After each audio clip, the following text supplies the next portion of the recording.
Nanao Nakajima is enrolled in a school of superpowered teenagers, and while everyone thinks he is a weak loser, he turns out to have the strongest ability in the class. In this world, where the elite people with superpowers are called the talented, he is being trained to fight monsters called enemies of humanity. Nakajima keeps his ability a secret because he fears it, but one day he uses it to stand up to the bullies in his class and reveals that he has the power to nullify other people's talents. The power balance in the class changes soon after that, and the school is suddenly thrown into chaos. 50 years ago, a tragedy struck Earth in the form of monsters called enemies of humanity. These monsters wreak havoc throughout the globe, killing more than 10 million humans mercilessly. Humanity won the war against the enemies with the help of superpowered humans, who were referred to as the talented, and peace was finally restored. Nanao Nakajima was born as a disappointment to his rich and highly gifted family, but when his strict father found out that he possessed a superpower, he ordered Nakajima to enroll in the isolated facility on a deserted island that serves as the training ground for talented teenagers and become their leader. However, it was easier said than done, as Nakajima apparently had no special abilities and everyone in his class bullied and mocked him. Soon, 2 new students transferred to the academy, including Nana Hiraji, a girl with the power to read minds, but she is not smart enough to read the room.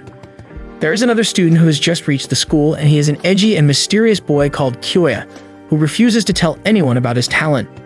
Nana finds his seat next to Nakajima, who is a wimpy loser with no talent, and she reads his mind to learn that everyone bullies him in the class. Nakajima tries to deny that, but just then, one of the bullies comes to tease him in front of Nana, and she stands up for him. After that, she talks with Nakajima, and claims that she wants to be friends with him since he seems like a good guy. Soon, the teacher, who was just Aaron Yeater with glasses, asked volunteers to become the class representative. The 2 powerhouses in the class, Fatty and Corey, are the strongest contenders, but Nana nominates Nakajima without his consent, saying he has the purest heart here. Nakajima refuses to contest for the position, but Nana keeps on following him to convince him and asks him to give her a tour of the island. He leads her around the island and then takes her to a cliff, where she asks him what his talent was. He replies that it was nothing special, but he was keeping it a secret as a precaution since he has heard rumors that enemies of humanity have infiltrated the island, and he believes that Nana's power can be helpful in finding them out. They decide to return to their dorms, but before telling Nakajima goodbye, Nana still pushes him to be the class representative, but he tells her not to act like his dad. Nana reads his mind and realizes that he has daddy issues and is here for his dad's approval, but this makes him mad. The next day, Nakajima does not participate in the contest, and Fatty fights with Corey to become the class leader. They attack each other using their powers of fire and ice, but they are equally matched. However, Corey uses his ice power to freeze Fatty's leg and wins by immobilizing him.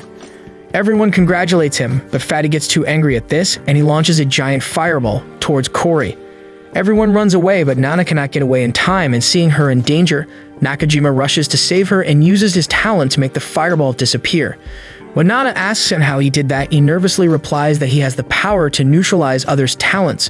She is amazed and hugs him, and everyone else also sees him as a hero and their leader. That evening, Nakajima and Nana go to the cliff again, and she is happy that he got elected as the class representative. He is also happy to find a good friend like her, but then suddenly, Nana pushes him over the cliff and he saves himself by clinging to the rope. She looks menacing as she tells him that she does not have the powers to read his mind, but she used her observation skills and Sherlock Holmes her way to arrive at the correct conclusions. Nakajima is stunned as Nana tells him that people like him are the real enemies of humanity, and that is why they must be eliminated. He is horrified and falls into the sea as his hands slip. Nana prays for his swift death because her special app shows that if he survives, his potential kill count is over 1 million. It turns out that 50 years ago, the enemy of humanity that caused destruction throughout the world were not an alien or a monster. It was just the first batch of humans with supernatural abilities who entered into a conflict with humans and local governments and ended up destroying their cities. Soon, more of them spawned all over the world, and it led to a great calamity. The governments tried to recruit talented people into their armies to fight them, but that also failed miserably, and in the end, they won using traditional warfare. Peace was restored, but humans with powers were still being born. So the countries devised a clever method to put them on isolated islands in the name of training and shut them off from the world. Once the talented were isolated in the islands, secret agents like Nana were dispatched to deal with them. She was a secret agent from the Japanese government whose role was to kill the talented students on the island secretly so that they could never harm anyone. In the present, Nana is in PE class where students are training to run on a log over a pond. As Fatty pesters her with questions about Nakajima not coming to school, she notices Cory freezing the pond in an instant since he doesn't want to train. She chooses him as her second target and indulges him during lunch break to learn the secret of his power. Her attention is diverted when she sees Fatty fighting with someone, but just as he is about to hit him, time suddenly rewinds. Fatty does not hit the boy. Instead, he gets punched by a boy called Yohei because he was disturbing his peaceful meal. Nana is stunned as she tries to process what just happened. Cory tells her that Yohei has the power to freeze time and he is easily the strongest student in their class. Nana finds that with his abilities, his potential kill count is over 800,000, and she decides to deal with him first. She joins him to eat lunch and then tries to spill water on him. However, in the blink of an eye, she finds that Yohei is out of breath but firmly holding the glass, and the water she almost spilled on him has not wet his clothes. This was what she wanted to test, and she forces Yohei to reveal that his ability is to return to the past. Instead of being nervous that his secret was found out, Yohei is excited and wants to join forces with Nana, so that they can remove poverty and prejudice from the world by changing the past. She thinks that he is as delusional as he is strong, but if he uses his abilities and sees her evil deeds, she will be in trouble, and she cannot even kill him using regular means as he would just turn back the time. Just then, Kyoya arrives at the scene and asks Yohei to turn back time to investigate Nakajima's disappearance. Nana is horrified as she hears this and suggests that Nakajima was just taking a sick day. Kyoya replies that he tried knocking on his door and found no response. He keeps on caressing her hair as he asks her questions about Nakajima. She's horrified and almost freezes every time he gets closer to revealing her secret, but then tells him to stop touching her hair. Kyoya refuses, saying that her hair reminds him of his little sister. Nana then tries to control the narrative and speaks about the rumors of enemies of humanity infiltrating the school. Just after that, she starts acting afraid of Kyoya, claiming that she heard something unfamiliar and scary in his inner voice. Her acting convinces Yohei, who is suspicious of Kyoya, and asks him why he was looking for Nakajima in the first place. He says that Nakajima seemed interesting, and he wanted to make friends with him. Kyoya leaves, but now Yohei is wary of him, and he asks Nana to help him investigate Nakajima's disappearance. Even though she risks her plan getting found out, she has no choice but to accompany him. They first go to the boys' dorm, where Yohei goes back in time and returns tired. Nana learns that time travel is physically exhausting and Yohei cannot manage to travel back more than a day. Also, someone clearly sees him in the past. He is forced to return to the present. He goes to the past again and finds that Nakajima and Nana went to the cliff, and he decides not to follow them. Yohei goes to the past again after reaching the cliff, and when he returns, he tells Nana that he found her and Nakajima flirting with each other, but she noticed him, and he came back. Yohei is certain that Nana and Nakajima went their separate ways after the date, but she knows that it is not the truth. Her memory has been overridden, and after she saw Yohei and he disappeared, she proceeded to kill Nakajima. She is relieved that he does not suspect her now, and they decide to call it a day. However, Nana lays out a trap for Yohei at night and goes to his room to ask for help. She claims that Nakajima was actually eaten by an enemy of humanity, but she did not tell him earlier since she didn't trust him then. Nana takes him to the forest and asks him to save Nakajima from being eaten. She cries, displaying her acting skills, and the naive Yohei falls for them. He goes back to the past, and Nana is certain that he will not return. She had spread soil over the frozen lake and knew that Yohei would teleport to the same place when he went to the past. However, the lake froze only this morning, and last night it was still water. Yohei cannot swim, and he will drown when he reaches the past. Nana speculates that he is already dead, and in the morning, when Cory froze the lake, he made it impossible for anyone to recover Yohei's corpse. Her perfect crime is done, and she is glad to take out someone with such terrifying powers. On the other hand, Kyoya believes some shady things are going on the island, and he is investigating it privately. He finds the broken rope at the cliff and spots something shining below the cliff, so he jumps to get it. He returns to the classroom drenched and with seaweed on his head, while Nana is trying to impress the students with her fake mind-reading talent. He can tell whatever she just figured out about Cory just using the observation skills of Sherlock Holmes. Nana knows that Kyoya is the most dangerous person in the class because of his sharp wits, and she chooses him as her next target. She asks to eat lunch together, but he ignores her, so she decides to stalk him. She finds Kyoya getting milk from a vending machine and then entering a storehouse. As soon as he leaves, Nana sneaks into the storehouse and learns that Kyoya was warming milk for a stray cat. She thinks that despite his edgelordy appearance, he is a kind guy. She directly approaches him and tells him about the seaweed on his head, and he takes this chance to invite her to his room. She goes with him since it can give her an idea about his personality, but she is overwhelmed when she finds his room loaded with books and collectibles and thinks that he could win the worldwide nerd championship. Kyoya just invited her to become his friend and play some old-school video games with her. Nana finds that not only is he socially clueless, he doesn't even know the basic words everyone uses, and she cannot figure him out at all. Soon, she asks him why he is inquiring about Nakajima, and Kyoya replies that a few years ago, his sister also came to this island and then vanished without a trace. He found the disappearance of Nakajima similar to that case, and he is curious if they are related. Kyoya complains that the school did not even seem to be bothered by the disappearance, and despite the government saying that this is a training camp, it was just a bunch of superpowered kids left to fool around in a lawless place. Nana leaves his room when it starts getting dark, but then Kyoya suddenly takes out Nakajima's watch from his pocket. Nana is lost for words and wonders how he got it, but he just tells her to quietly follow him. Kyoya takes her to the cliff, and she is even more nervous as he starts asking her what she was doing the evening Nakajima went missing. She claims that they were here that evening, but then both of them went to their dorms. However, Kyoya has a hypothesis that Nakajima did not leave this place and was pushed off by someone. He tried to leave behind his watch to give a message about his murder, and Kyoya wants to figure it out. He is also inclined to report this to the school authorities, but Nana tries to convince him against it. She is afraid that his deduction was right on the money, and it does not look well for her. She tries to divert the conversation by asking him about his talent, and Kyoya asks her to find it by reading her mind. Nana says that he is acting scary, but he replies that he is not doing so because he suspects her. He leaves, warning Nana that an enemy of humanity has possibly infiltrated the island, so she should be careful and rely on her friends. When Nana gets back to her room, she tries to figure out Kyoya, but she can find almost nothing about him. In her mission brief, she requested data about the talented students enrolled in the school. While the committee gave her everything they had, they warned her that the powers of the talented may evolve as they grow, and she had to find their true powers on their own. Nana thinks that since Kyoya could jump into the sea and climb out safely, he must have a superhuman physique, and she plans to set up a trap to make him use his power. The next day, Nana and Kyoya go to Eren with glasses and tell him about Nakajima's suspected murder and ask him to inform his parents. He panics, saying they can't contact the outside world freely and forbids them from telling anything to the students to avoid panic.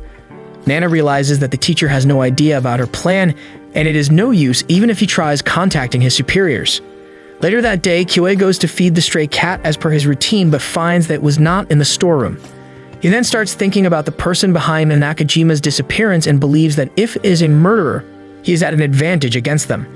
However, Nana has the cat, and she is stalking him since she is also convinced that she is at an advantage against Kyoya. From her observations of his room, she noticed that Kyoya kept good care of his hygiene but could not judge when things were rotten or smelled bad. She concluded that he could not smell properly, and that is why she saturated the storeroom with gas. Her trap works, and as soon as Kyoya turns on the stove, the room filled with gas explodes. Nana rushes to the scene to see if Kyoya has died or if she forced him to use his talent. She finds his burnt body and says she will call for her help, but as she is running away, he grabs her leg. Nana freaks out, but then Kyoya asks her questions about how she was here first and how she identified him even when he was burned beyond recognition. He keeps on asking her serious questions as his wounds start to vanish, and Nana is dazed to see him heal. Kyoya gets up and asks her if she couldn't read his mind to tell that he is invincible. He tells Nana that his power also has a limitation, and he is thinking about it very hard right now so that she can read his mind and learn it. Nana is terrified by his attitude, but she smiles and acts like she gets it. However, her desire to kill him has grown even more intense now. The next day, Fatty and Cory pestered Kyoya, believing that he had started the fire. However, he tells them that he was attacked by an enemy, who was also behind the disappearance of Nakajima and Yoei. Nana hears them, and she feels that he really is the biggest danger to her plan. Just then, two girls enter the classroom, and they read aloud a love letter addressed to a girl named Mikuru in front of the class. Michiru is embarrassed, but then she notices Nana's scraped leg, and she licks it to heal it with her ability, and all the boys hope to injure themselves to get that treatment. Nana thanks her, but later she finds that Mikiru's potential kill count was 150,000 even though she had healing abilities. She goes to Mikiru, who is waiting for her Prince Charming, who sent her the letter and informs her that no one is coming. She points out the two bully girls hiding in the bushes and remarks that they were trying to prank her, but she found out the truth by reading their minds. The girls run away, but Michiru is deeply saddened and starts crying. Nana takes this chance to get closer to her and invites her to lunch, but she is not aware that Kyoya is keeping an eye on her. After spending the entire day listening to Mikiru talk eagerly to her, Nana has learned that her ability is to heal anything her tongue touches. She can even heal herself, so Nana plans to attack her from behind and takes out a mini harpoon. Just as she leaves her room, she finds Kyoya there, who claims that he was here to guard her in case of an enemy attack since she is his friend. Nana pretends to be creeped out by him and goes back to her room to turn the music volume up. Kyoya finds this suspicious and goes outside her window, speculating that she will try to escape using the window by hiding behind the loud music. He spots Nana running and follows her, but she reaches Mikiru's room and distracts her. As the unsuspecting girl turns her back towards her, Nana rushes in to stab her, and her loud scream gives Kyoya her location. He thinks that Nana is the one who attacked Mikiru and barges into her room, but there he is stunned to find that Nana's back was stabbed and Mikiru was trying to heal her. Mikiru says that an invisible-type enemy of humanity attacked them from behind, and Nana saved her from the attack. Kyoya's theory about Nana being a murderer is thrown out the window, and he can't suspect her anymore. Her plan was to confuse him and then leverage the fact that she shielded Mikiru from the enemy to become the class leader and dominate the school. The next day, the class gathers and they are worried about Nana. She tells them that Nakajima is dead too, but no one cares for a loser like him, and they want to elect the new class representative. Fatty and Cory start contesting again, but Nana starts playing the sympathy card and cries because she couldn't help Nakajima. To cheer her up, Mikiru suggests that they should make Nana the leader since she saved her life. Fatty and Cory are simps and have no problem with it, and Nana immediately becomes cheerful as she is elected the new class representative. Kyoya is even more doubtful of her because of the sudden change in her mood, but after school, he apologizes to her again. However, he reminds her that she was attacked by something like a screwdriver or a harpoon, and she wonders why an enemy of humanity would use such puny weapons. Nana freezes in fear again, and she realizes that she must change her weapon now. At night, she crafts a lethal poison, planning to see if it works on the invincible Kyoya.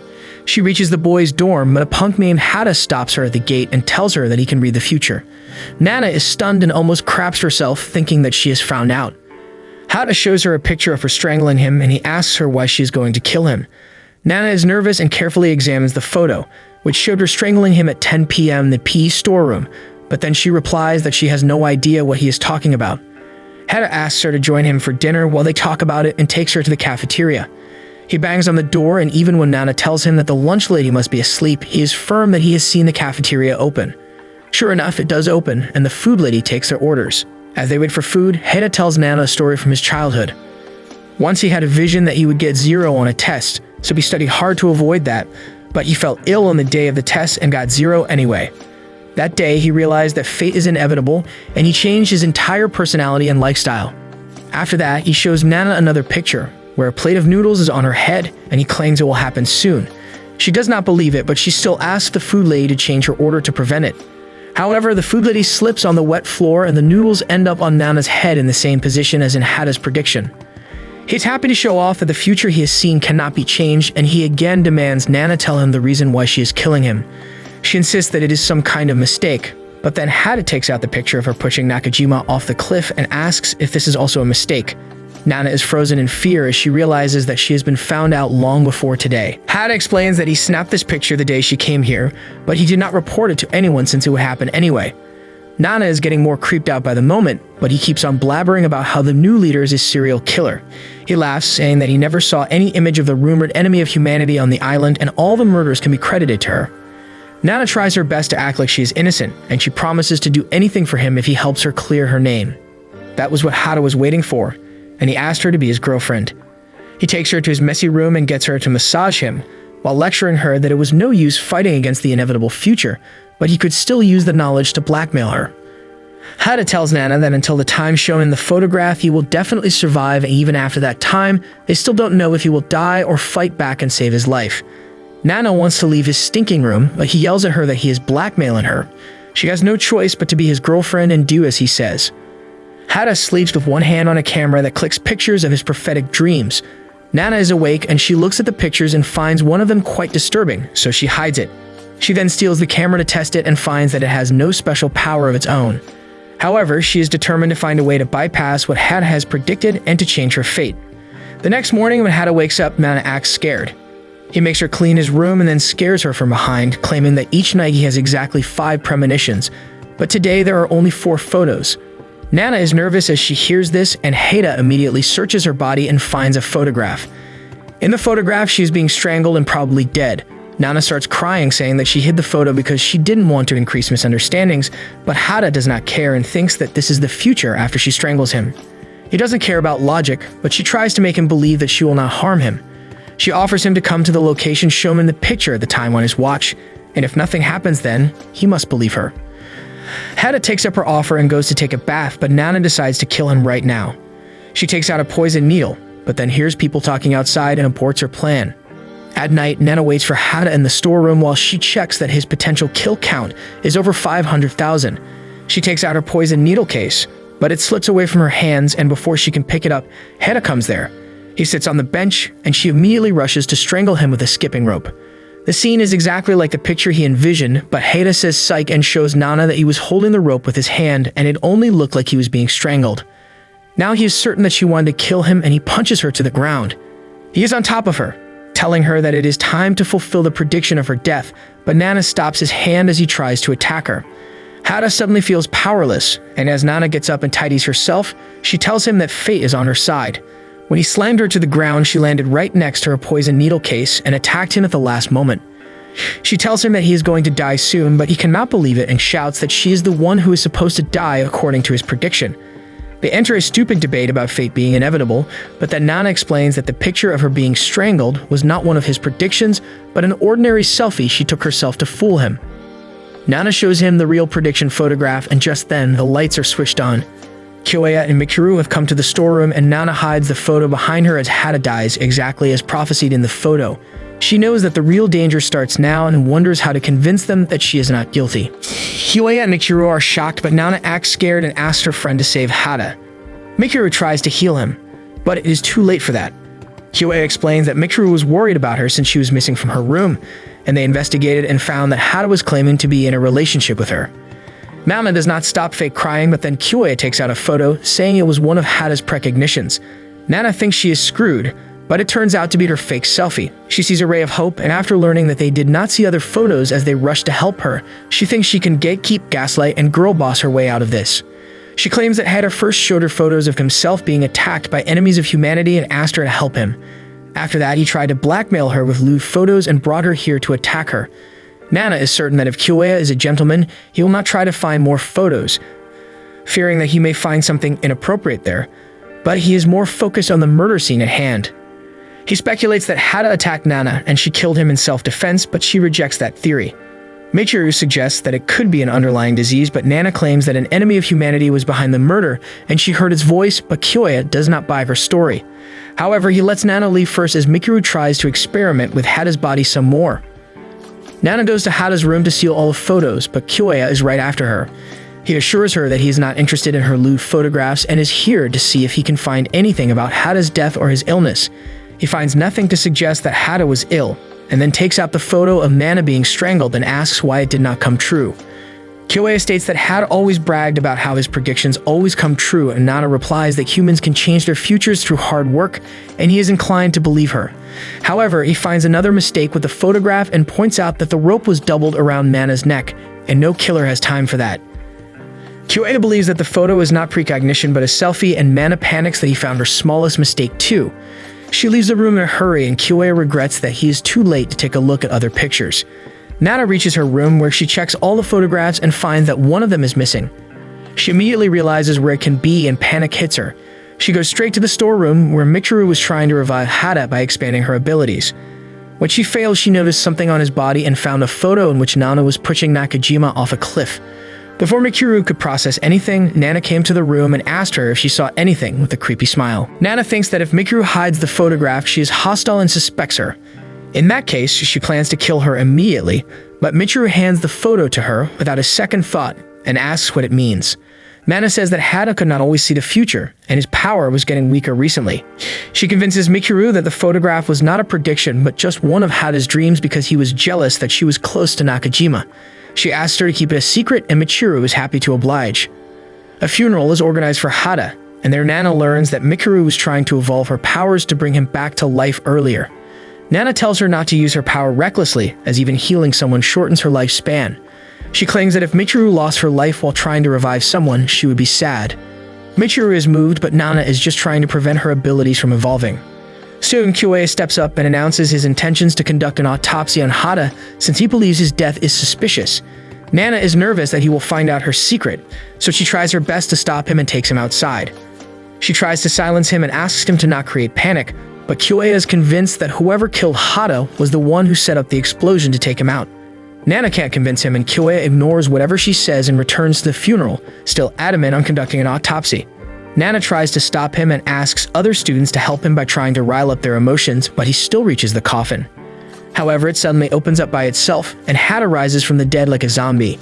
Everyone is terrified, but it turns out that another student called Shinji was using his necromancy abilities to reanimate Hada's body. He claims that there is no need for an autopsy because he can make Hada talk about his death.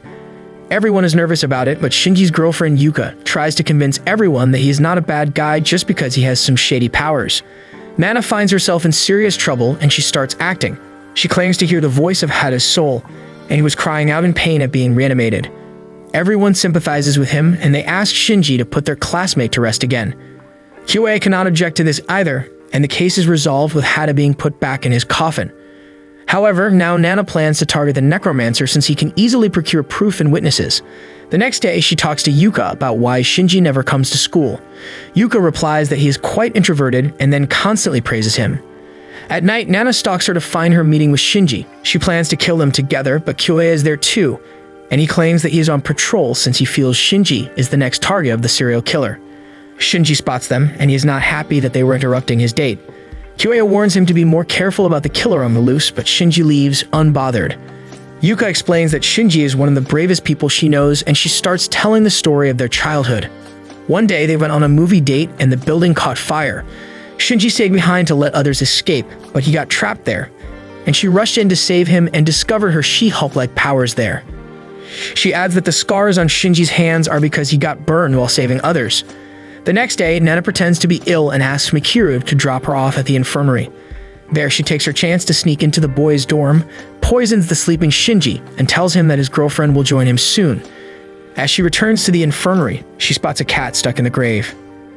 Around the same time, Kyoe has noticed her missing, and he naturally asks her best friend Mikuru. She leads him to the infirmary, where they find Nana missing. She suddenly appears outside the window, asking for help.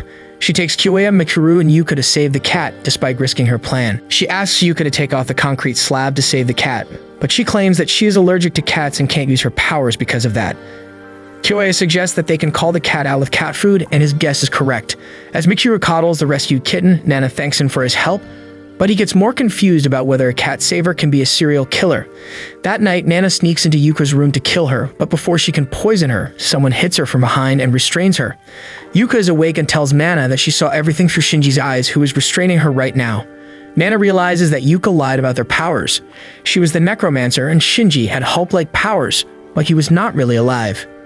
Yuka turns on the light and starts babbling about her love story, and she eventually finds the poison needle Nana just dropped. She points the needle at her, but does not harm her since she wants to complete her story. Yuka says that Shinji died while being a hero in the fire, and she was heartbroken. That is why she used her power so that he could never die, and now he is always by her side.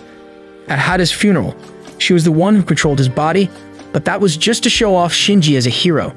She adds that she can channel the powers of all dead people she commands, and that is why she can sometimes use Shinji's super strength. Nana realizes that she is dealing with a psychopathic necromancer. Shinji was just a zombie, and he heard and saw her try to kill him. Yuka claims that they were planning to deal with her quickly, but since she saved the cat earlier, they gave her another chance, and she proved to be a murderer yet again.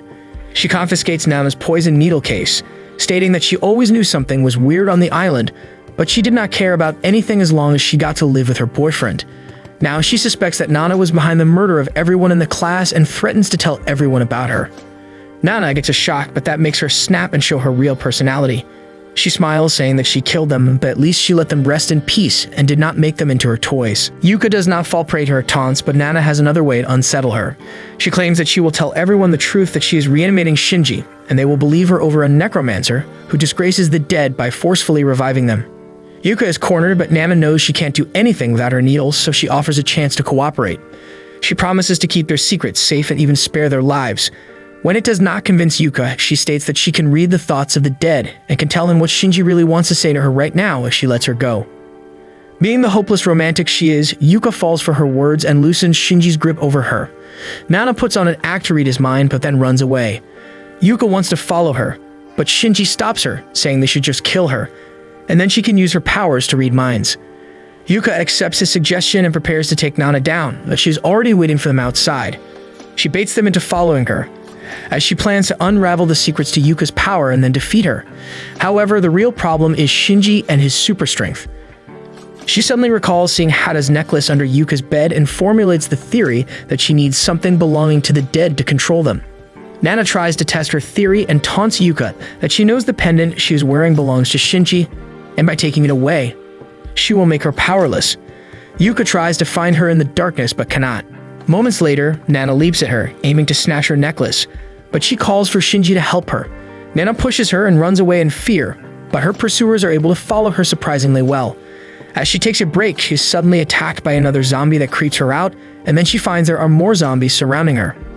Yuka announces that because of her ability, she always knew that there were many corpses present on the island, and she was controlling all of them right now. Some of them were talented students and others were teachers, but they had all died gruesome deaths. Yuka is using the power of one of the students who had night vision to locate her target in the dark. Nana is nervous to learn this, and she wonders if the dead bodies on this island were because of the agent that came here before. She is curious but has no time to think about it, so she runs to save her life. She hides in a damaged cottage and comes up with a plan to defeat Yuka. She never saw Shinji during the day, and even his room was very dark. Nana believes that sunlight may stop the necromancy, and if she can hold out till dawn, she may have a chance to win. She tries to barricade the door to the cottage, but Yuka and her zombie army find her soon enough. Nana hides inside the cottage and taunts them to attack her, but Yuka knows that she has set up a trap for her. However, her zombies were already inside the room, and they attack Nana on her command. Fortunately for Nana, the sun rises just then, and the zombies fall as if their power cord has been pulled out. Yuka stupidly confesses that this is her weakness and then locks Nana from the outside, saying that she would return at night to finish her. She picks up Shinji on her back, and the desperate Nana tries to attack her through the window, but it is of no use, so she decides to try to escape from the locked room somehow. That night, Yuka arrives at the cottage with her zombie army to finish Nana, but as she searches the room, she finds her missing. She inspects every corner of the cottage and even checks the dead bodies, but Nana is not there. Yuka reanimates all the dead bodies and spreads them out to calm the forest, but they can't find her. After the sun rises, she takes Shinji back to the dorm, but there Nana is waiting for her in ambush. She attacks her from behind, pins her down, and then takes out a plastic pouch from her back pocket. Yuka is terrified because the pouch containing pieces of a shredded mark sheet was the real relic she had for controlling Shinji, and the pendant was just a bluff. Nana says that last night, when she tried to snatch the pendant, Yuka tried to protect her pocket, and that gave her away. She tells her to follow her since she is helpless during the day, and they reach the cliff.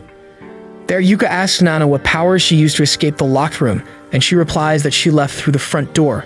When she appeared to be reinforcing the door, she was actually removing the bolts from the lock so that she could easily open it later. She fooled everyone just by putting a piece of tape on the unbolted lock. Yuka is flabbergasted and asks Nana how she knew that she was going to lock her, and she replies that she just had a theory and took a risk by following it. She risked her life, but it ultimately paid off, and she confirmed Yuka's weakness and escaped the room. Nana threatens to throw Shinji's relic into the sea, and Yuka desperately begs her to not do that. She promises to do anything for her, and Nana asks her to return her poison case first. Yuka does as she is told, but by then, the relic is no longer in Nana's hand. She is devastated and calls her evil for throwing the piece of paper into the sea, because now she can never revive Shinji. However, Nana has some questions for Yuka about Shinji's death. She always suspected something was wrong with the story and confirms her doubts that Yuka and Shinji were never together when he was alive. She was just a pathetic stalker who killed him to make him her toy after his death. Yuka snaps and admits the truth. Shinji always hated her and was happy with his girlfriend. She could not tolerate that and set their school on fire to kill him. As she loses the last shred of her sanity, Nana poisons her. She had not thrown the relic into the sea earlier, but she does now. She was just hoping to gauge Yuka's truth, and she found that she was really a despicable monster. After Yuka dies, Shinji's body starts to decompose, and Nana realizes there are more dead bodies in the forest. She takes a look at them and thinks that if she could have forced Yuka to use her abilities to find out what happened to them, she could have learned about the mysteries of this island. However, she decides that it is not important to her mission, and she doesn't care about the past. She starts to think of a way to use those bodies to her advantage and comes up with a plan. She finds the tan bully girl in the forest who is trying to catch a snake to eat since she is a fan of Bear Grylls. She is startled by Nana and then tells her about her ability to create poison by eating reptiles. Nana finds it easy to get information from the tan girl who had stolen her best friend Kaori's colored contact lenses, and they had a bad fight. Nana thinks this is a chance and tells Tan Girl that her friend is there to apologize to her, and just as she turns around, she poisons her. Nana asks her to give the password to her smartphone if she wants the antidote, and the girl gives it to her, but Nana has no antidote to give to her. The girl dies, and Nana drags her body to the rest of the corpses in the forest. Now that she has her phone, she plans to target Kaori and has a thorough plan to kill her. She goes to her room, returns the color contacts the Tan Girl had stolen, and closes the window so that they do not get blown away. After that, she meets Kyoya, who asks her where she was yesterday and informs her that Yuka and Shinji are missing too. Nana starts crying in front of him and says that Yuka is dead because of her, and Kyoya is shocked. Nana brings some more students with her to the forest and tells them about Yuka's creepy love story with Shinji's dead body. She claims to have found it out by reading her mind, but carelessly mentioned it to Yuka, who tried to kill her. Nana takes them to the cliff, saying she managed to convince Yuka that Shinji loves her even in the afterlife, and she jumped off the cliff to join him there. She fakes crying and then asks Fatty to burn Shinji to give his soul a proper send away. She asks Kyoya if it is okay for her to do that, and he gives his approval since he believes keeping an eye on her will be better than examining a rotting corpse. After cremating Shinji, Fatty burns the other corpses on Nana's request, but Kyoya constantly keeps his focus on her and does not notice anything amiss. On their way back, everyone thinks that Yuko is a psychopath, but Nana claims that she was not a criminal, but just a victim. She talks about an enemy of humanity who is lurking on the island and possessing those with weak will, and it was the reason she committed such acts. Everyone believes her bullshit story, but Kyoya does not. He says that there are too many loopholes in that story, and even if he believes it, Nana was still involved in the crime. He reminds his classmates that she was always involved in one way or another in the disappearances and murders, and he openly voices his suspicions about her. Just then, they hear a girl screaming and rush into the girls' dorm to see what happened. They find a girl freaked out and pointing at the dead body of Kaori, the Tan Girl's friend. Kyoya checks her body and finds that she died about 2 hours ago. Nana was with them at that time, and suddenly his theory about her being involved in all the murders goes down the drain. Mikuru wants to save Kaori, but Kyoya yells at her to stop since it can be dangerous. He tells her to get his medical kit from his room and orders Nana to stay in front of him the entire time. Mikuru arrives with the medical kit soon, and Kyoya begins his forensic investigation. He notices that Kaori was trying to gouge her eyes out as she died, and he finds her contact lens container. Without wasting a moment, Kyoya drinks the lens fluid, and Nana is stunned. She panics as he groans in pain and struggles to breathe because of the poison, and she opens the window to let the air in. However, even poison is useless before his immortal body, and he becomes fine quickly. Kyoya confiscates the lens case to investigate the type of poison used and declares that Kaori was murdered because of the poison on her contact lenses. He checks the room and the window for clues and says that since Nana was not in the class earlier, she could have poisoned the lens case. He knows that she is tired, and if he pushes her, she might crack at any time and reveal the truth. However, as he talks with other girls about Kaori, he learns that her friend, the Tan Girl, has the power to create poison. Kyoya immediately accuses her of murder and sets out to find her, but she is not in her room. He changes his approach and asks Nana if she did not hear the voice of the enemy when Kaori was murdered, and she says that she did not hear anything. Kyoya uses this statement to establish that a human murdered Kaori, and his conclusion drives Nana to a corner. Kyoya then wonders about her relationship with Kaori and the Tan Girl and asks her if she was close with either of them. Nana immediately tells him that she didn't even talk to them before, but then realizes that she said the wrong thing.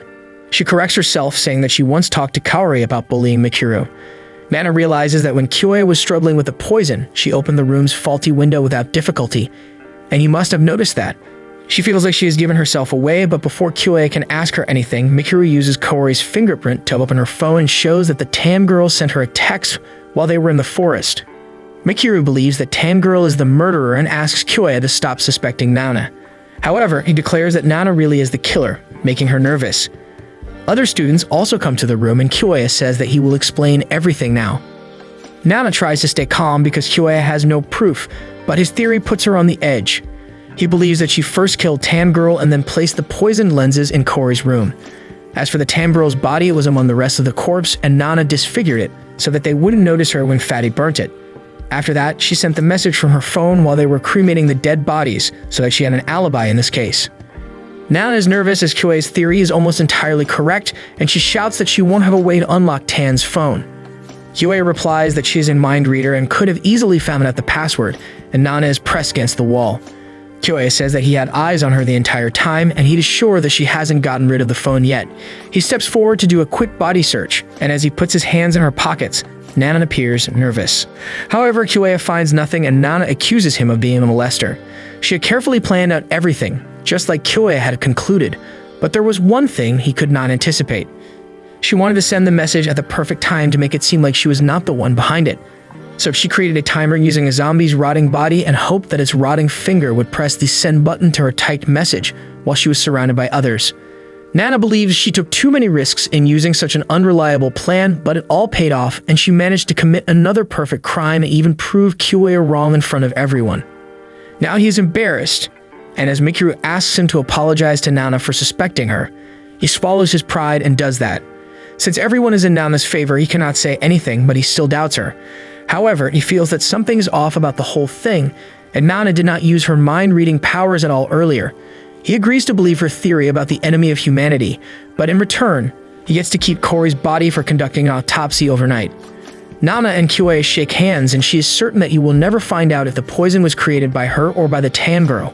The night comes soon, and Nana sits outside the girl's dorm, waiting for the perfect chance to dispose of the poison she has created. Thanks to Cory's murder, she was able to throw off Kiyoya, but it brought too much attention to her, and now her job has become even harder. Soon, Mikuru comes to her, and she's inspired to learn that Nana was patrolling the dorm to protect it from enemies of humanity. She offers to take up the watch for some time and asks her to take a rest. Nana is stumped by her unconditional kindness and thinks that Mikuru is really a good girl, but she is still talented, so she must die. Nana takes a short nap, but then Mikuru wakes her up, asking if she can really read minds, then how she could not notice what she was planning to do. Nana is taken aback as she finds her holding a cutter to her neck. Mikuru asks her what her real talent is, and Nana calms herself as she adamantly says that it is mind reading, but then she sees a chance and disarms her by slapping her hand away. Mikuru compliments her, saying that she was really well trained, and Nana threatens to scream and accuse her of being possessed by an enemy of humanity if she tries anything else. However, Mikuru replies that she can easily expose her lies because no one would believe that a sweet girl like her would try to harm her best friends. Just then, some girls come outside and Mikuru leaves with a subtle warning, and now Nana is furious that she was betrayed. The next day, Mikuru shows Nana a gift box in class and asks her to read her mind to guess what is inside it. Nana has no idea what it can be, and she says that she can't use her power because she is quite tired. Mikuru replies that she will ask her at lunch and then after school ends. She will keep on asking her until she runs out of her list of excuses and admits that she can't read anyone's mind. At the same time, Kiyoya enters the class with their teacher and tells him to get in when he gets the authorities on call the next time. He then sees Mikuru pestering Nana to guess what is inside her gift box, and she gives the wrong answer. However, then she says that everyone in the class is thinking that Mikuru loves her. Kiyoya rushes into the room and removes a note stuck on Mikuru's back that says that she loves Nana. Mikuru is embarrassed because of this, but Nana establishes that she could read everyone's minds since they were thinking about the note. Kiyoya doesn't trust her, but he can't say anything after he messed up yesterday. Later, Nana takes Mikuru to the cliff, where she commends her for proving her mind-reading abilities in front of the class. However, Nana is in the mood for a confrontation and asks her where the real Mikuru is. She points out that the girl has not healed the wound she got yesterday, and it means that she is someone else transformed into Mikuru and not the real deal. The fake Mikuru admits that she is right, but then remarks that she cares a lot about her friend for an indiscriminate serial killer.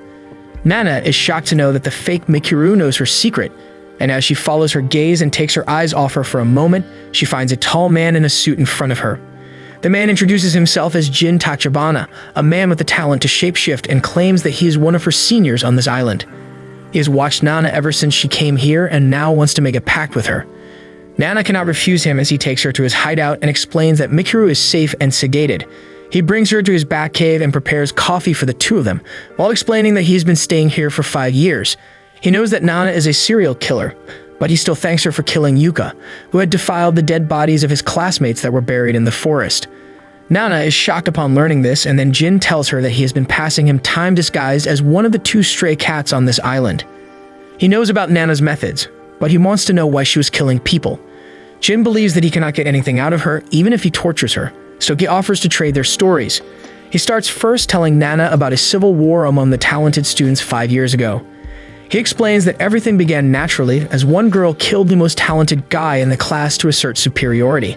She was found out and exiled, but then killed by her crush. Soon, everyone joined the fight, and the students divided into 2 factions and fought each other, convinced that the other side was possessed by the enemy of humanity. Jin states that no one ever told them about enemies of humanity entering the island and they were just fighting each other because of their imagination. This cave was one of the safe zones where people who wanted to escape the war holed up. The teachers ran away as soon as the fighting began, almost as if they foresaw it. The students who could fly and swim followed their boat, but as soon as they left the shore, they were gunned down by military ships. Jin had not left the island, and that is why he survived and decided to stay hidden while everyone else fought. The two groups were at war, and a careful power balance ensured that neither of them could win. One side was led by a future predictor, and the other by a time stopper, so they could not get an easy victory. However, eventually, everyone died, and then Jin returned home to see his grandma, who was his only family. When she saw him, she thought he was a spirit because the news stated he had died while fighting enemies of humanity. It was then that Jin realized that the government was trying to kill talented people, and he flew away before the agents could arrest him. He returned to the island, and in due time, more talented teens were enlisted here. He couldn't resist his curiosity and spied on everyone to find out what was really going on. However, the new student that piqued his interest the most was Nana, and he soon found that she was on a killing spree. Jin claims that he can easily prove her sins to her class, but for that, he will have to reveal his identity that he has kept secret for so long, and he might even risk starting another civil war. That is why he wants to strike a deal with Nana in which he will not expose her, and she will tell them the truth about the government's involvement here. He permits Nana to do as she pleases with her classmates, but if she refuses his offer, he will kill her. However, when Jin drinks his coffee, he suddenly collapses, and Nana says that she can't deal with fools who don't notice when their drinks are poisoned. With his dying breath, Jin taunts her to report about his peculiar case to her superiors, and Nana thinks that it was not a bad idea. She is about to make a call to the committee that sent her here when someone takes her phone away. She turns around and finds Kyoya, saying that he has found the device hiding all her secrets. Nana panics and wonders how it is possible, but then she sees Mikuru there, who says that this was all part of the act, and she underestimated her opponent because of her arrogance. Nothing makes sense to Nana, and she tries to run away, but her foot gets frozen solid, and she can't move. As she sees Corey in front of her, she realizes that Jin has transformed into her classmates and could use their abilities too. He himself confirms it, saying that he did not just survive the civil war with his classmates. He won it, and he could not do it just by dressing up. Nana is terrified of his power, and she realizes that since Jin can use the power of all the talented, he is the true enemy of humanity she must kill. Nana panics as Jin goes to her phone to see who she was calling. She knows that even though he is potentially the most powerful person she has seen, he is not all-powerful, otherwise he won't need her help. She taunts him to transform into her, as then he can get her powers to read minds, but Jin ignores her. The ice on Nana's feet loosens, and she frees herself and runs away, hoping to get the help of her classmates. However, Jin pursues her after transforming into Fatty and blows her up with a giant fireball. He hits her head-on, and Nana is severely injured. Jin approaches her and apologizes for not being able to control his power since he lacked practice. He then starts telling her that 5 years ago, one kid in their class claimed that all the talented were devil spawn and must be killed. He talked about the potential kill count, and since the same thing is mentioned on her smartphone, Jin is sure that Nana must be somehow related to him. He suggests that maybe they have the same employer, and he asks Nana to call them for help. She still tries to figure him out and asks him to kill her, and then transform into Yuka to reanimate her if he wants to know her secrets. He also knows what she wants, but he tells her that instead of tricking each other, they should trust each other and work together. To show his goodwill, he promises he will let her go tonight if she can tell him about her family. Nana talks about her parents who were killed by an enemy of humanity and her older brother, whom she has never met. Jin remarks that she is quite calm while talking about her traumatic past, but she replies that she does not want to be tied down by her horrible past. She collapses soon after that, and as Jin picks her up, he tells her that there must be a lot of crazy and arrogant people in her class, and when the bodies start piling up, the crazy ones will show their true faces. He warns her that she's not the only killer here, and Nana loses consciousness. She wakes up in Mikiru's room, who was worried sick about her, and explained that she found her collapsed and injured by her door, so she treated her. Nana replies that she was chasing an enemy of humanity and went to kill him but barely escaped alive. She thanks Mikuru, thinking that this is the reason she has not killed her yet, but the innocent girl asks her how she can keep on fighting the enemies with such determination. The past traumas return to Nana as she remembers her parents' deaths, and she loses her cool for a moment. She decides to tell the story of her parents' murder to Mikuru, who starts crying and rushes to the bathroom to cry some more. She returns after some time, offering Nana free therapy, and she decides not to tell her the truth as it could not harm her. Nana tells her that one night a burglar broke into their house, and the next morning she found her parents dead. She states that the burglar was actually an enemy of humanity in the form of a man, and that is why she hates them.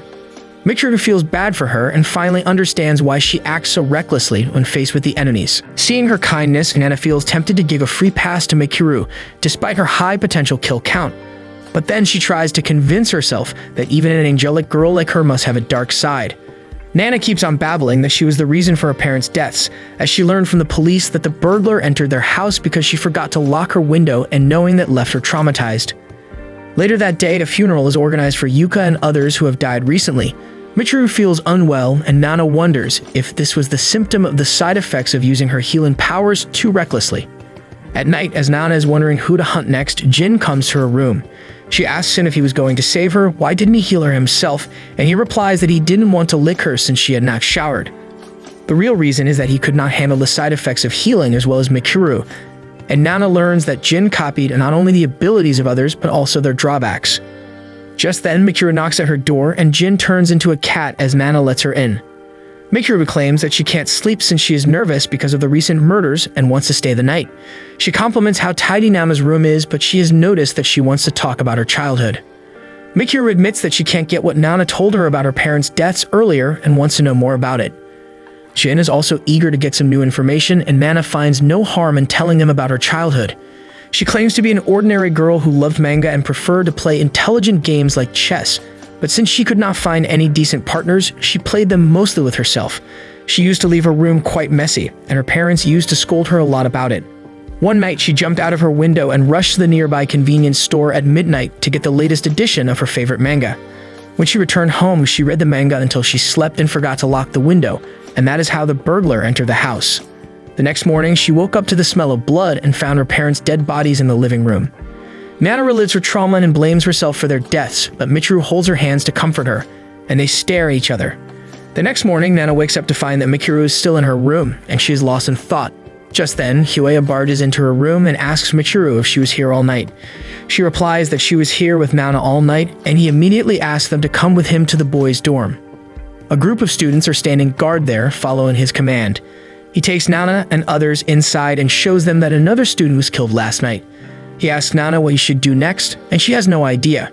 She has nothing to do with this murder, and she realizes that Jin's warning came true. Everyone is on their edge, and Kyoe explains that the victim was Ryuji, and he examined him before calling Nana here.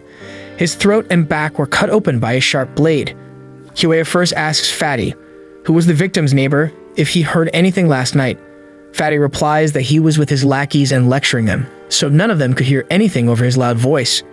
Kyoe cannot rule out that all of them were involved in murder and asks them for talents just in case. Fatty is furious and refuses to cooperate, but Nana convinces him to help Kyoe. The first lackey has the power to mimic others, which he used to flirt with his boss and Nana's voice. The second guy has the power to astral project his mind out of his body, and he demonstrates it by flushing the toilet. The third guy is a cheap magnet with weak powers and an even weaker brain. After that, Kyoe calls out the person who first saw the dead body, Ryuji's girlfriend Serrano. He asks her to show her ability, and she gets nervous. Kyoe tells her that she will become the prime suspect if she refuses to cooperate, and Serrano asks them to step outside so that she can display her abilities. She explains that he can channel air to launch offensive attacks, and Kyoe asks her to test her abilities on him. Serrano is reluctant, but he convinces her that he will not die and she does not need to worry. She agrees and does some last airbender moves to send a powerful air slash at him. Kyoe's chest is cut and he is tossed away, but he heals quickly. He compliments Serrano's power and accuracy and asks her why she did not use her power in the room. She replies that she needs ventilation to use it, and Kyoe immediately recalls that Ryuji's window is open, and he starts suspecting Serrano of murder. Just then, the teacher comes running to get Kyoe as he has the higher-ups on a call right now. Kyoe leaves to report everything, but Nana believes he is just wasting his time. She returns to the crime scene with Mikuru and tries to investigate it, but gets bored and decides to leave it to Kyoe. Mikuru asks her why she is working so hard, and Nana feels something is off about her. She wonders if she has started to suspect her, but at lunch, Mikuru asks her to move in with her family after they graduate from the island. She tries to convince Nana that her parents will welcome her, but she gets angry and reminds her that she is being insensitive. The poor Mikuru is left stunned, and Nana returns to her room to think that she was letting her emotions get out of control recently. Just then, the teacher comes to her room to give her a new set of uniforms since the old one was damaged. Nana suddenly remembers that she had the poison bottle in her previous uniform, and she guesses that Mikuru found it while healing her.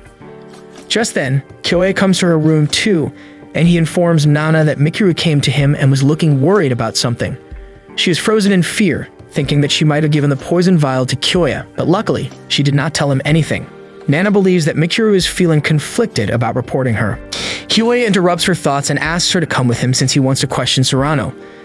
The teacher also informs Kyoya that whatever he said to the authorities worked, and they are sending someone to look over the situation. Nana panics on hearing this, and she thinks she must kill as many people as she can before that. After that, Nana and Kyoya interrogate Serrano to check her alibi, and she claims to be with a friend the night Ryuji was murdered. Their relationship was also not going smoothly, and he was getting distant from her since many girls were attracted to his sense of humor. Kyoya leaves the room first, and Serrano cries as she asks Nana for help to avenge her boyfriend. Outside her room, Kyoya asks Nana if Serrano was lying. He had called her here just to use her mind-reading abilities, but Nana doesn't want to say something she will regret. She replies that she couldn't focus enough to read her mind, but she trusts that Serrano could not have killed Ryuji since she spent the night with a friend and Fatty and his friends would have heard her if she did anything in the evening. However, Kyoya still suspects her and thinks that Serrano killed Ryuji during Fatty's lectures. The light and window were open in the morning, and Nana suggests that Ryuji fought with a murderer. Kyoya replies that Ryuji had the powers of Ant-Man and could shrink to the size of a hair to avoid fighting, so only sneak attacks could have worked on him. He is confident that Serrano could have easily snuck up on him and then killed him with her wind blades, and the messy room was caused as a side effect of her attack. Nana agrees with his thinking, so she leaves the investigation to him and decides to deal with Mikuru. She goes to Mikuru's room and finds that she is in the shower right now. Nana decides to look for a poison vial but doesn't find anything. She spots Mikuru's diary and fears that she might have written every single thing that happened in it. If it got in someone's hand, they could easily figure out her crimes. However, as Nana starts reading it, she finds that Mikuru had only ever seen her as a kind and strong individual. She just wanted to help her and make her happy somehow, and Nana feels hurt after reading such touching stuff. Suddenly, Jin appears behind her with the poison vial, and he is disappointed that Nana suspected Mikuru of betraying her. He returns her phone and poison vial, and she asks him the reason for it. Jin replies that his target is the person who groomed her into a murderer, and he wants her to take him to that person. He tells her that she should take better care of her friend, who was taking too long to come out of the shower. Nana suddenly realizes that Mikuru was inside the bathroom for too long, and she rushes inside to find her unconscious in the bath. Nana rushes to her side and finds out that she is still alive. She panics as she tries to save her and convinces herself that if Mikuru dies, it will not be good for her mission. Nana puts her to bed and finds that she has a high fever. She is worried about her, and doubt slowly creeps into her heart as she wonders why she is acting so strangely. She goes to the teacher to get help and learns that there are no doctors on the island and the only resident has returned to the mainland out of fear of the serial killer. He advises her to ask Kyoya for help, but he also refuses to come with her since he is busy with Ryuji's autopsy. Nana asks him to at least give her some kind of fever medicine, and he gives her what he has. Nana runs back to her room but makes a stop at the cafeteria to get water and nutritious food for Mikuru. She bangs the door but there is no answer, so she breaks in and injures her finger on a glass shard. She returns to the dorm with water and food and nurses Mikuru. Soon Kyoya comes there after finishing his job, but he finds nothing wrong with Mikuru and suggests Nana keep her awake. Kyoya notices that the room looks quite disheveled, and he suspects Nana, who says that she was looking for Mikuru's clothes. He doubts her and then recalls that Mikuru wanted to tell him something earlier, and he suspects that she knows something about Nana. Later, Kyoya goes to the room of Rentaro, the astral projection guy. They talk about the details of a murder, and Rentaro reports finding dead animals killed using the same method around the school. Kyoya empties his trash to find any clues but finds nothing. On the other hand, Nana spends the entire day looking after Mikuru, and she's relieved when her fever goes down. Just then, Serrano comes to her room and asks if Mikuru's wound is okay, because she felt that her condition was somehow connected to Ryuji's death. Nana grows suspicious of Serrano as she asks her to get some rest while offering to look after Mikuru. She turns her down, thinking that Mikuru might be involved in the murder somehow and Serrano was trying to get rid of her. Nana wants to keep Mikuru safe, and she is yet again troubled by her conflicting emotions. The next morning, Mikuru finally wakes up and tells Nana that last night 2 cats came to her door and one of them was severely injured. She healed the injured cat, but then felt quite weak and passed out in the shower. Nana realizes that one of the cats was Jin and wonders if he was the one injured. Then she asks Mikuru why she was so fidgety earlier, and she replies that she was feeling unwell and went to Kyoya to get some medicines. Nana tells her to get some rest, but then Mikuru notices her cut finger, and she rises to lick it. Nana panics and pulls her hand back as she shouts at Mikuru to let it heal naturally. He reminds her that using her power shortens her lifespan, and while she looks angry, she was just worried about her.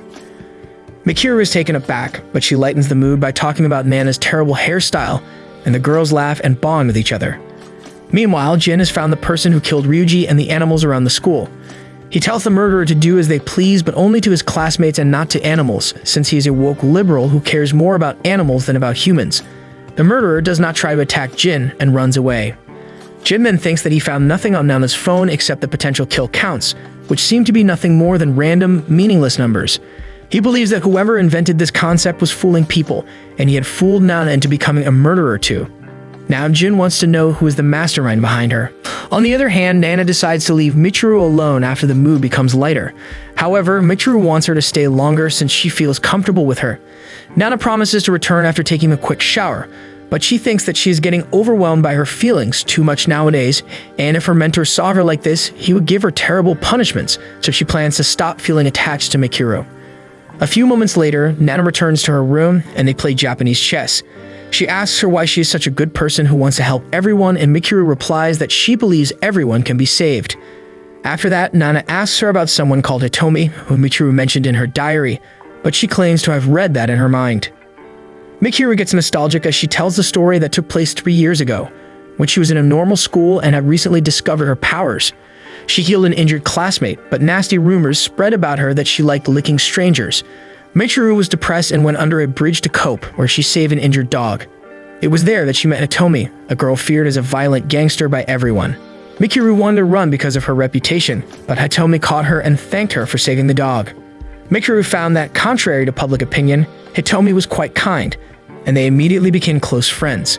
Hitomi protected her from the bullies and spent time with her, giving her the confidence to use her power to help others. However, as time passed, they started getting distant because both of them were busy. One day, Hitomi asked Michiru if she could use her power to heal her mother who has a serious illness. She replied that she could not use her power on diseases and poisons, and Hitomi looked disappointed. After that, they started meeting less often, and Michiru got busy using her abilities to heal people at her parents' clinic, until one day she overused her power and collapsed. She was admitted to a hospital, where she found Hitomi and learned that she was suffering from cancer. Michiru was devastated upon learning this, and she cried a lot while Hitomi cheerfully comforted her. She passed away soon after that, and for the longest time, Michiru felt that she was useless when her best friend needed her, so she wants to improve her talent even more. Nana is dazed to hear her story and abruptly leaves her room. She breaks down outside, and as she looks at Michiru's potential kill count, she begins to overcome her brainwashing. She believes that the number is not real and starts doubting everything she's ever been taught about talented people. Nana returns to her room and has horrible flashbacks of her relatives who treated her harshly after her parents' deaths, and they openly blamed her for that accident. She cried as she tried to refute them, but a mysterious man who became her teacher forced her to accept the blame and shaped her into a weapon. Nana's flashback is disturbed when Michiru visits her room. She is flustered as she says that she wanted to talk about something earlier but could not dare to bring it up at that time. Michiru gathers her courage and once again asks Nana about her parents' murder.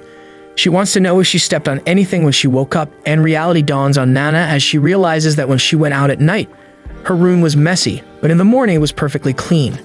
Michiru is happy as Nana realizes this and suggests that her parents must have cleaned her room after she fell asleep, and since they were always scolding her to close the windows, they must have closed them too. Nana thinks that the theory is not bad, but she still blames herself for the incident. Michiru gets furious at Nana and tells her that it was not her fault. She comforts Nana and hugs her, saying that she is not responsible for her parents' deaths. Nana is in shock as she realizes that Michiru was so worried for the past few days for her, while she doubted her. She wonders if someone like her deserves such kindness, but Michiru tells her that she will always be her friend. The next day, a supply ship comes to the island, and as Nana goes shopping with Michiru, she finally accepts her as a friend. She wants to gift her something, and she picks out a cute pencil for her. As they return to the dorm, Nana gifts Michiru the pencil. She is elated upon receiving it and gifts Nana a pillow to help her get a good sleep. Nana apologizes for snapping at her earlier, and she easily forgives her. Later, as Nana is in the room, wondering about her developing friendship with Michiru, Jin knocks at her window. She lets him in, and then he claims that he has some information about Michiru, and he will tell it to her to make her indebted to him. Jin reveals that he just saw Michiru going towards the beach right now, and he took on Fatty's form to find out more about it. Michiru only told him that she was going to meet someone but refused to give any names since it was a secret. Nana realizes that her friend might be in danger and immediately runs to her, but she stops outside the dorm, thinking that she cannot help Michiru alone. She is not sure if she can convince her classmates to help her on such short notice either, but then thinks that Kyoya will surely listen to her. Meanwhile, Michiru has reached the beach when someone suddenly slashes her face. She only hears a boy's voice but cannot see who attacked her. The voice tells her that he hates beautiful and cute things and wants to destroy them all. 2 days ago, he tried to kill a cat, but Michiru healed it, so he decided to kill her first. Michiru's knees buckle because of fear, and the murderer attacks her again. On the other hand, Nana is running towards her friend when she gets a call from her mentor, a terrifying man whose voice sends her into her training days. The man asks her for a report, and she nervously replies that everything was going well and she was following a talented person right now. The mentor tells her that the committee was pleased with her actions, and after she completes the mission, she will receive her reward, using which she can fulfill her dream of setting up a scholarship for orphan kids because of the enemies of humanity. He cuts the call, and Nana's brainwashing seems to have returned again. She says that she has no need for friends and she does not care even if Michiru dies. However, as Michiru is running away from the attacker, she is sure that Nana will come to save her. The attacker replies that Nana will not come as she has always been lying to her. He mentions that she was hiding something from everything and her soul was quite dark. Michiru is furious to hear this, and she replies that she will not stand for slander against her best friend. The murderer has had enough fun making her run and he attacks her again. But then suddenly, Nana jumps in front of Michiru and shields her from the fatal blow. She is seriously injured and says that while she initially doubted Serrano, she was never Ryuji's killer. The real killer was Rentaro, the astral projection guy who could release his astral form and use it to commit murders with a knife while his body was somewhere else. Rentaro's astral body remarks that she was correct and then asks her why she did not say anything about it earlier because he was sure that she had read his mind during Ryuji's murder investigation. Nana cannot answer him, but Rentaro starts moving towards her to attack her again. Michiru wants to heal her, but Nana is still adamant on defending her and gets stabbed again. She tells Michiru to run away when she gives her the chance, but she does not want to leave her alone. Nana taunts Rentaro, saying that he is helpless without a knife. He snaps and attacks her recklessly, but she turns around at the last moment and grabs his hand. The knife is stuck in her shoulder and Rentaro cannot get it out. Nana tells Michiru to run away and assures her that he will not harm her because she has set up a trap for him. Michiru is adamant that she will not leave her, but then Nana snaps and calls her a stupid dog. She says more hurtful things to her, like that she never thought of her as a friend and that she was a pathetic and disgusting person. Nana tells her that she is another serial killer like Rentaro and was just manipulating her earlier. Michiru tears up and runs away, and Nana gives up on struggling against the murderer just as she is out of sight. Rentaro asks her what the trap is that she has set for him, and she just laughs weakly. She knew that he was just a coward who would not dare to chase Michiru if she told him his life was in danger, so she bluffed about the trap. On realizing that he was fooled, Rentaro gets furious and attacks her again, but then he stops as someone grabs his throat. Kyoe had found his physical body in the school toilet, and he was strangling him to bring his astral body back here. A few minutes earlier, Nana had approached Kyoe with her plan. She claimed to have heard Rentaro's inner voice, and she told Kyoe that he was their serial killer. Right now, he is targeting Michiru, and she wants to save her while exposing Rentaro's real body. Nana told Kyoe that she can only rely on him on such short notice, as others may not believe her. Kyoe agreed to help her, and he found Rentaro, but it seems that he was quite late. Nana is lying in a pool of her own blood, thinking that she messed up everything because of her emotions. She blew up her mission, exposed her identity to Michiru, and now she was at death's doorstep. Nana feels that she deserves to die like this for killing innocent people like Nakajima and Yohei. As she gradually loses consciousness, she sees her parents and tells them that she is happy since finally made her first friend. However, she sees Michiru crying over her body and trying to use her powers on her.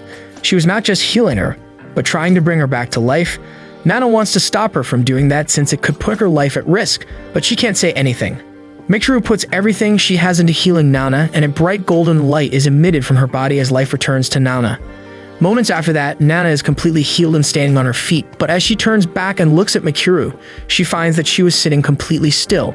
Nana goes to her and tries to hear her heartbeat, but she cannot hear anything. Michiru died while saving her. Nana's heart breaks as she recalls all the memories she made with her. She hugs Michiru and cries, blaming herself for her friend's death. However, she is determined to avenge her and make amends for everything she has done until now. Watch this next video on the screen. See you soon.